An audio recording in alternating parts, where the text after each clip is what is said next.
Hi, this video shows how to be able to put a beaded wrap onto a Pilot G2 mechanical pencil.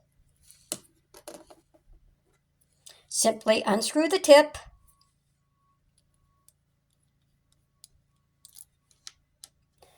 slide the rubber grip off, take your wrap, slide it all the ways up to the top, take the rubber grip, slide it back on, take the tip, and screw it back on.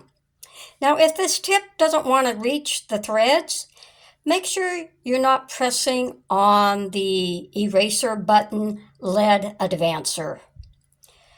And the nice thing about these pencils is they come with extra lead and extra erasers.